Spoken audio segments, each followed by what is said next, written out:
ማሚዎች ከሆናችሁ ይሄ ቪዲዮ በጣም ስለሚመለከታችሁ በደንብ አዳምጡኝ። አባቶችም ካላችሁ መከታተል ትችላላችሁ። ይሄ ፎቶ እዩት እና እንደዚህ አይነት ፎቶዎችን እዩ እስቲ። ይሄ የእናቶች ስብስብ ወይም ደግሞ የማሚዎች ጋዘሪንግ ነው። ያው እንደዚህ አይነት ጋዘሪንጎች በእኛ ሀገር ብዙም አልተለመዱም። ያው እስከማውቀው ደረጃ ሙሉ በሙሉ የሉም ቢባል ለራሱ ይሻላል። ነገር ግን በጣም ጠቃሚና በጣም ወሳኝ የሆኑ ጋዘሪንጎች ናቸው። ከዛሬ 2 ወር 3 ወር በፊት ትዝ የሚላችሁ ከሆነ ቤተሰቦቻችሁ ቢረዱላችሁ የምታስቡትን ነገር ኮሜንት ላይ ጻፉልኝ ብዬ ፖስት አድርጌላችሁ ነበር፣ ለእናንተ ለእናቶች ማለት ነው። እና አብዛኞቻችሁ እናቶች ከወለዳችሁ በኋላ እየሄዳችሁበት ያላችሁት ስሜት መለወጥ ወይም ደግሞ ግራ የሚያጋባችሁ አይነት ስሜት እየተሰማችሁ ከሆነ ወይም ደግሞ የሆነ ያልተገባ ውሳኔ እንድትወስኑ እየገፋፋችሁ ያለ ስሜት አለ። ታዲያ ይሄ እንደቀላል የሚታለፍ ነገር አይደለም እና አብዛኞቻችሁም ስለዚህ ጉዳይ በደንብ መነጋገር አለብን ብላችሁ ነበር። እና የሚገርማችሁ ነገር እንደ ዓለም ከ10 ከሚወልዱ እናቶች ወይ አንዷ ወይ ሁለቷ በዚህ ፖስትፓርተም ዲፕሬሽን ትጠቃለች። ይሄም ከወሊድ በኋላ የሚያጋጥም ድብርት ራሱን የቻለ የጤና ባለሙያ እርዳታ የሚያስፈልገው ነው። ነገር ግን እኛ ጋር አብዛኛው ጊዜ ችላ ነው የሚባል። ያው ስለ እናትነት ደግሞ ማንም ያስተምራችሁ የለም። ሁሉም ነገር ከወለዳችሁ በኋላ ነው የምታውቁት። ያኔ ግራ መጋባት አለ፣ መወዛገብ አለ። እየሰራችሁ ያላችሁት ነገር ጥፋት ይሁን ትክክል ይሁን የምታውቁት ነገር የለም። ልጃችሁ ማድረግ ያለባችሁ ሁሉም ነገር አድርጋችሁ ለራሱ ዝም ብሎ ሲያለቅስ በቃ ጭንቀት ውስጥ ትገባላችሁ። መደበር አለ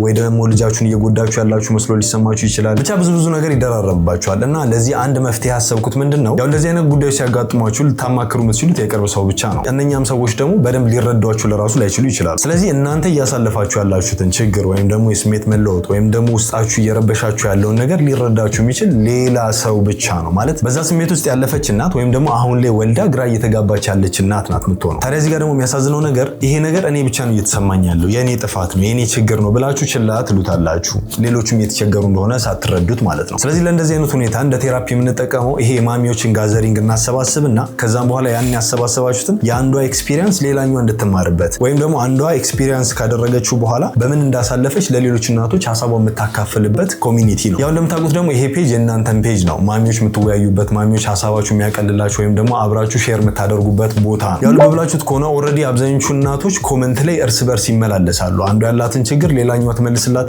ሌላኛዋ ደግሞ ለሌላኛው ትመልሳለች። ስለዚህ ኦልሬዲ እየገነባን ያለነውን የነኚህ የወላጆችን ስብስብ ወይም ደግሞ ይሄንን ኮሚኒቲ ቤተሰባዊነታችንን ለምን አንድ ላይ ሰብሰብ ብለን ኤክስፒሪየንስ ሼር የምናደርግበት የምንመካከርበት፣ አንዷ የምታሳልፈውን ችግር ሌላኛው እያሳለፈች ከሆነ አንድ ላይ የሚገናኙበትና ያንን ችግር አብሮ የሚወጡበት ወይም ደግሞ ሀሳባቸው የሚከፋፈሉበት ኮሚኒቲ ቢልድ አድርገን እዛ ግሩፕ ውስጥ ለምን አንወያይም ብዬ አስቤ ነው። ስለዚህ ኦልሬዲ ቴሌግራም ላይ ዶክተር ጄዲ ፋሚሊ የሚል አንድ ግሩፕ አለን። እዛ ላይ ገብታችሁ ያላችሁን ኤክስፒሪየንስ ሼር ማድረግ ትችላላችሁ። እያሳለፋችሁ ያላችሁበትን ነገር እዛ ላይ መተንፈስ ትችላላችሁ። ሌሎች ማሚዎች ደግሞ ያላቸውን ኤክስፒሪየንስ እነሱም ሼር ያደርጋሉ። ከዛ መሀል ላይ ደግሞ ግር ያላችሁ ነገር ካለ እኔም እየገባው እየመለስኩላችሁ በደንብ እየተወያየን ይሄ ኮሚኒቲያችን በደንብ እናጠነክራለን። ስለዚህ እንደዚህ አይነት የኦንላይን ማሚዎች ጋዘሪንግ አንድ ላይ የምንሰበስብ ከሆነና ብዙ እናቶችን አንድ ላይ አቅፈን በደንብ እየተወያየን አንዷ ያሳለፈችውን ችግር ምናልባት አዲስ ማሚ ካለች እሷ ያ ችግር እንዳያጋጥማት ወይም ደግሞ ያ ስሜት ውስጥ ከሆነች ለብቻዋ አለመሆኗ እንዲሰማትና ያ የሚያጨናንቃትን ነገር አሁን በጊዜው በአጭር ጊዜ ውስጥ ተሽሏት ወይም ደግሞ ወደ ኖርማል አቋሟ ለመመለስ የሚረዳትን ኮሚኒቲ ቢልድ እናድርግ ነው ዋና ዓላማው። ስለዚህ በአካል እንደዚህ ሰብሰብ ብለን ለራሱ ማሚዎች መወያየት ባይችሉ ለራሱ ኦንላይን አሁን በሰለጠነበት ዘመን ኦንላይን ላይ እናቶች እየተገናኙ የሚነጋገሩበት ያላቸውን ሀሳብ የሚከፋፈሉበት ወይም ደግሞ ችግራቸው እንዴት እንደፈቱ ከአንዷ እናት ለሌላኛው የሚመካከሩበትን ግሩፕ ብንፈጥር በጣም አሪፍ ነው ብዬ ስላሰብኩ ነው። ምክንያቱም መሰቃየት፣ መቸገር ወይም ደግሞ መጨናነቅ ማሚዎች ሰፈር ማድረግ የሌለባቸው ነገር። ልብ ብላችሁት ከሆነ አንድ እህታችን ትላንትና ሼር ያደረገችልን ኮመንት አጋርቻችሁ ነበር እና እዛ ላይ ማንም እየተረዳት እንዳልሆነ ነው እየተሰማት ያለው። ምክንያቱም ሁሉም ሰው ያለፈበት እንደዚህ ነውና ምንም ችግር የለውም ተብሎ ቀለል እየተደረገ እየታለፈ ስለሆነ ማለት ነው። ነገር ግን እነኚህ እናቶች እዚህ ልጅ ማሳደግ ራሱን የቻለ ኃላፊነት ነው። ራሳቸውን እንዳይንከባከቡ፣ ራሳቸውን እንዲጥሉ፣ ራሳቸውን እንዲጠሉ፣ ከዚህ ተጨማሪ ደግሞ ራሳቸውን እንደ ሸክም አድርገው እንዲያዩና ራሳቸው እየተሰማቸው ያለው ሁኔታ ሌሎቹ እየተሰማቸው አይደለም ብለው ግራ እንዳይጋቡ ይሄን ነገር መርዳት መቻል አለብን። ምክንያቱም እስከ ዓመት 2 ዓመት ከዛ በላይም ሊቆይ ይችላል ይሄ ጉዳይ እና በተቻላችሁ አቅም ይሄ ቪዲዮ በእርግጠኝነት አብዛኞቹ ማሚዎች ይጠቅማልና ከፈለጋችሁ ዱዌት ስቲች ማድረግ ትችላላችሁ።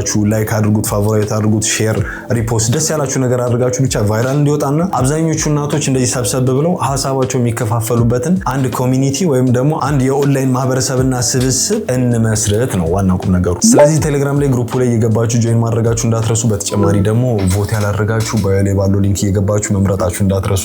እሷ ላይ እንዳትዘናጉ። ቴንክ ዩ